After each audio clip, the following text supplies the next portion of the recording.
Self-care is critical to a happy and healthy life. Now, I've come to realise over the years that this is a vast topic, and everybody's concepts of self-care are very different. And most people, when they hear the word self-care, will either think a bathtub and candles, or they'll eye roll at the whole thing. But actually, if we are not deeply caring for ourselves, like we would a plant, a child, or a pet, we are not going to be living a happy, healthy life in the world. So, what are you doing for self-care? Over the years, I've come to see it differently. I've come to see it from being a concept and a little bit of meditation here and there and a bit of movement and checking in with food to bigger picture stuff as well. And it's really come up for me recently, so I'm going to share a little bit here about sorting out my national insurance contributions, which some of you will be nodding vehemently as I say that, and how hard doing this has actually been. I've spent close to 6 hours on phone calls over the last few weeks, and I am getting somewhere.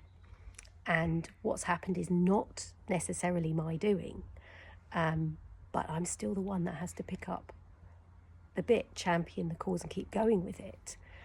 And what I'm realising is this is a deep act of self-care, and sometimes these deep acts of self-care are flipping hard work. They're not just lying in the bath with candles around you and music. They can sometimes be really difficult situations where you have to implement boundaries on a very deep level, or you have to take charge and you have to find some level of depth of motivation to keep going. Because I know what I'm doing here is creating a level of self-care and moving forwards. And it's hard work, it's taken a lot of time, but it's actually going to do me more good than a bath and some candles right now, which is personally not my picture of self-care anyway. So it's worth tapping in and asking yourself, am I really deeply caring for myself right now? Are there things that I'm not doing that I know I need to do?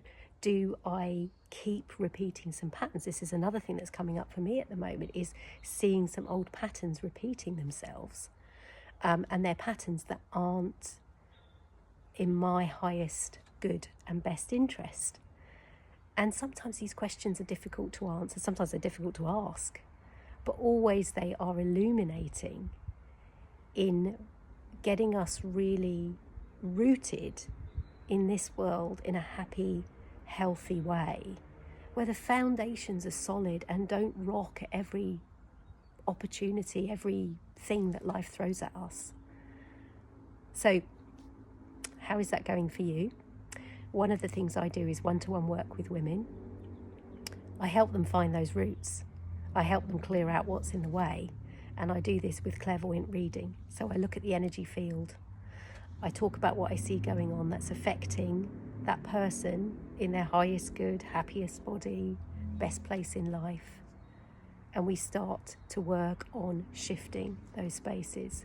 Usually what happens when I see something in an energy field, it immediately starts to shift and the person starts to feel differently already without having to go into lots of cognitive work, because you don't even have to know, because this stuff is going on the unconscious. It starts to shift and suddenly you feel differently in the world and you start to just behave differently around people, which can be a bit of a shock to the people around you, but that usually resolves itself quite quickly. Not always smoothly, but definitely quickly. So if you're interested in doing any one-to-one clairvoyant energy healing work with me, message me the word healing. Have a great day.